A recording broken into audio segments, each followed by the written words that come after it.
오늘은 시편 51편 1절에서 19절까지 말씀입니다. 우리 같이 교도가실 때 제가 먼저 1절을 읽도록 하겠습니다. 하나님이여, 주의 인자를 따라 내게 은혜를 베푸시며 주의 많은 긍휼을 따라 내 죄악을 지워주소서. 나의 죄악을 맑게 씻으시며 나의 죄를 깨끗이 제하소서. 무릇 나는 내 죄과를 아오니 내 죄가 항상 내 앞에 있나이다. 내가 죽으면 범죄하여 그의 목전에 악을 행하였사오니 주께서 말씀하실 때에 의로우다 하고 주께서 심판하실 때에 친절하시다 하리라. 내가 죄악 중에서 출생하였으며 어머니가 죄 중에서 나를 잉태하였나이다. 보소서, 주께서는 진실이 진실하심을 원하시오니 내게 지혜를 은밀히 가르치시리이다. 웃을초로 나를 정결하게 하소서. 내가 정하리이다. 나의 죄를 씻어주소서. 내가 눈보다 희리이다. 내게 즐겁고 기쁜 소리를 들려주시사 주께서 꺾으신 자들도 즐거워하게 하소서. 주의 얼굴을 내 죄에서 돌이키시고 내 모든 죄악을 지워주소서. 하나님이여, 내 속에 선한 마음을 창조하시고 내 안에 정직한 영을 새롭게 하소서. 나를 주 앞에서 쫓아내지 마시며 주의 성령을 내게서 거두지 마소서. 주의 구원의 즐거움을 내게 회복시켜 주시고 자원하는 심령을 주사 나를 붙드소서. 그리하면 내가 범죄자에게 주의 도를 가르치리니 죄인들이 주께 돌아오리이다. 하나님이여, 나의 구원의 하나님이여, 피 흘린 뒤에서 나를 건지소서. 내 혀가 주의 의를 높이 노래하리이다. 주여, 내 입술을 열어주소서. 내 입이 주를 찬송하여 전파하리이다. 주께서는 제사를 기뻐하지 아니하시나니 그렇지 아니하면 내가 드렸을 것이라. 주는 번제를 기뻐하지 아니하시나이다. 하나님께서 구하시는 제사는 상한 심령이라. 하나님이여, 상하고 통회하는 마음을 주께서 멸시하지 아니하시리이다. 주의 은택으로 시온의 성을 행하시고 예루살렘 성을 쌓으소서. 함께요. 그때 주께서 의로운 제사와 번제와 온전한 번제를 기뻐하시리니 그때 그들이 수소를 주의 제단에 드리리이다. 아멘. 오늘 우리가 읽은 시편 51편은 너무나 잘 알려진 다윗의 참회 시입니다. 한 개인의 회개하는 시이지만 그 안에 이 죄가 주는 영향력이 무엇인지 또 죄사함의 기쁨이 얼마나 큰 것인지를 너무나 잘 담고 있기 때문에 이 개인의 다윗 한 사람의 참회시이지만 우리가 또 하나님 앞에 회개하는 것이 얼마나 큰 기쁨이고 유익인지를 누리게 해주는 시가 되기도 합니다. 특별히 오늘 본문 12절에 보면 다윗이 이런 고백을 하죠. 주의 구원의 즐거움을 내게 회복시켜 주시고 자원하는 심령을 주사 나를 붙들어 주십시오. 그러니까 이 말씀 안에는 지금 무엇이 고백되어 있을까요? 주의 구원의 즐거움을 내게 회복시켜 달라. 이 말은 하나님 앞에 범죄한 것이 우리의 그 죄로 말미암아 우리가 누릴 구원의 기쁨이 사라져가는 것입니다. 그러니까 우리가 범죄하고 살아갈 때 우리가 못 느낄 수도 있지만 우리가 짓는 이 죄가 해결되지 않으면 하나님과의 깊은 영적인 교제가 사라지면서 이 구원의 기쁨이 점점 사라져가는 것입니다. 그래서 우리가 죄로 인해서 하나님께 나아가는 것이 막히기 때문에 누려야 될 구원의 감격이 사라지게 되는 거죠. 그래서 11절에도 보면 나를 주 앞에서 쫓아내지 마시며 주의 성령을 내게서 거두지 마소서. 그러니까 성령을 하나님께서 지금 신약 시대에 우리 안에 임재하시는 성령님이 떠나가시거나 이러진 않지만 제가 그 데살로니가전서 말씀을 통해 말씀드렸지만 이 성령을 소멸하는 일을 우리가 할 수 있다는 거예요. 성령으로 충만하게 누리는 기쁨이 아니라 저 사람이 예수 믿는 사람 맞아?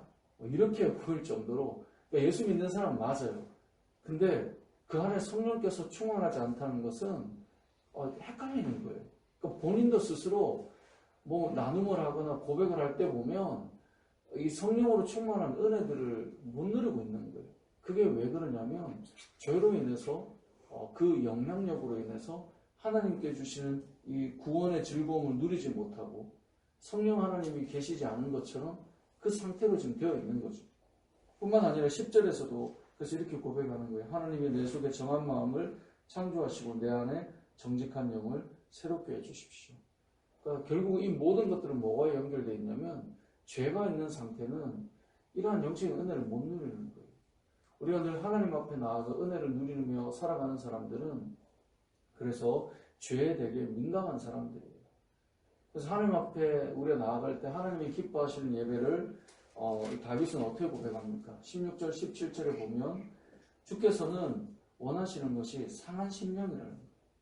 상하고 통회하는 마음으로 하나님 앞에 나아갈 때 하나님 받아주시고 우리의 그 깊은 영적인 관계가 회복되어져 간다 이것입니다. 그래서 저와 여러분이 오늘 말씀을 읽으면서 기억해야 될 첫 번째 메시지는 죄가 어떤 영향력을 주는 것인가를 생각해 볼 수 있어야 돼요. 여러분 안에 이 신앙생활의 기쁨, 또 하나님과 함께하는 영적인 기쁨, 이것을 내가 누리고 있는가를 보려면 우리 안에 있는 죄의 문제를 내가 잘 해결하며 살아가고 있는가가 이 안에 같이 담겨 있는 것입니다. 그걸 다른 말로 하면 거룩한 삶을 살아가고 있느냐 이것이고, 우리가 거룩한 삶을 다 만들어낼 수 없다고 그랬죠. 정결함은 받는 것이라고 그랬잖아요. 그래서 하나님 앞에 늘 기도하고 하나님께서 우리 안에 죄사함의 은총을 허락하실 때 누리는 것이기 때문에 이 다윗의 참회처럼 저와 여러분들이 하나님 앞에 참회하며 살아가는 것, 회개하며 살아가는 것 너무나 중요하다는 것을 기억해야 됩니다. 근데 이제 오늘 본문 말씀에 더 중요한 하나의 포인트가 있습니다. 그러니까 이게 그냥 참회시로서도 되게 은혜가 돼요. 찬양도 참 많고요. 근데 이 시를 다윗이 언제 지었는가를 좀 생각해 봐야 돼요. 시편은 표제가 중요하다 그랬잖아요. 표제를 한번 여러분 같이 읽어보겠습니다. 51편 1절 위에 보면 다윗의 시라고 되어 있죠. 거기를 다윗의 시부터 한번 읽어보겠습니다. 시작. 다윗의 시, 인도자를 따라 부르는 노래. 다윗이 밧세바와 동침한 후 선지자 나단이 그에게 왔을 때에, 자, 선지자 나단이 다윗에게 왔을 때 다윗이 이 시를 고백했다. 이제 이렇게 볼 수 있겠죠. 자, 그러면 이렇게 생각해 볼 수 있습니다. 다윗은 지금 오늘 이 시편 51편을 보면 이 죄가 얼마나 내 인생에 무섭고 또 이 죄가 얼마나 이 좋지 않은 영향을 주는가를 다 알고 있어요. 자, 다 알고 있는데 다윗이 그걸 다 알고 회개를 했나요? 안 했나요? 안 했다라는 거예요. 그러니까 언제 회개를 했어요? 나단이 왔을 때 회개한 거예요. 자, 이게 잘 생각해보면 우리도 똑같아요. 지금 우리는 이 시편 51편을 통해서 야, 죄는 이런 거야. 우리는 알고 있거든요. 죄가 주는 영향력에 대해서 기본적으로 가지고 있다고요. 그런데 그것을 가지고 있는 다윗이 회개를 안 한 것처럼 우리도 회개를 안 하고 살아갈 수 있다는 거예요. 이게 지금 시간적인 순서가 이해가 되셔야 되는데, 그래서 나단이 와서 다윗에게 그것이 죄야 라고 이야기를 해주잖아요. 사무엘서에 보면 나단 선지자를 하나님 보내셨다고 말해요. 사무엘하 12장 1절을 보면 여호와께서 나단 선지자를 보내신 거예요. 그리고 나단 선지자가 가서 한 이야기를 해주거든요. 그 이야기를 듣고 다윗이 발끈해요. 그러니까 그게 잘못된 것도 알아요. 그게 죄라는 것도 알아요. 죄가의 영향력이 어떻게 우리에게 주어진다는 것도 알아요. 근데 그걸 다 가지고 있는 우리들이 회개하며 살아가느냐? 그렇지 않더라는 거예요. 그래서 나단이 이야기해 주죠. 그게 바로 당신이라고. 당신이 그 사람이라. 딱 그렇게 이야기를 해줘요. 그리고 나서 다윗이 회개합니다. 그러니까 이것은 우리도 어떤 성경을 통해서 기본적인 신앙의 삶이 무엇이고 죄의 영향이 무엇이고 다 가지고 있는데, 문제는 하나님 앞에 나올 때 우리가 하나님 앞에 참여하고 기도하는 일들이 많지 않다는 거죠. 왜 그러냐면 내가 지금 죄 안에 있다라고 하는 사실을 잘 인지를 못하는 것입니다. 그러니까 다윗은 그 엄청난 죄를 지어서 그냥 우리가 생각할 때 당연히 알고 있지 않았을까요? 그게 죄라는 것을. 그러니까 가리려 하고 숨기려 하고 그것을 뭔가 좀 감춰놓으려고 했었잖아요. 근데 그것을 나단이 드러낸 거잖아요. 그러니까 죄가 이 정도가 된다고 하면 그가 감추려고 할 때 스스로 얼마나 심리적으로 구원의 기쁨이 사라져가고 하나님 앞에 설 때마다 그것이 응어리가 되어 있는 것을 느끼고 그럴 텐데도 회개로 나아가는 것은 또 다른 문제라고 하는 것을 오늘 본문을 통해 우리가 알 수 있어요. 여러분들의 삶, 저를 포함해서 저와 여러분의 삶도 분명히 죄가 있고 그것이 내 안에 응어리가 져 있고 그것 때문에 하나님 앞에 나아가서 그 풍성한 은혜를 못 누리고 있고 그게 내 안에서 뭔가 지금 걸림이 되고 있는데도 그것을 하나님 앞에 완전히 토해놓는 이 시편 51처럼 이 51편처럼 고백하지 못하는 우리들이 될 수도 있다는 거예요. 뭐가 필요할까요? 우리도 나단 선지자가 필요한 거예요. 그것 죄야라고 말하는 하나님께서 보내시는 선지자가 필요한 거예요. 오늘날 우리에게 선지자와 같은 역할을 하는 존재는 말씀 그 자체예요. 그때는 구약시대의 어떤 그 사건들을 통해 선지자를 보내시고 역사하셨지만 목사가 선지자냐 그런 게 아니라 말씀 이 자체가 여러분에게 어떤 죄에 대해서 어제 우리가 말씀처럼 은밀하게 드러나지 않은 부분까지 하나님께서 말씀해 나가실 때 우리가 볼 때 너 그거 아니야 라고 말씀하고 있는 영역들이 우리에게 있다는 것입니다.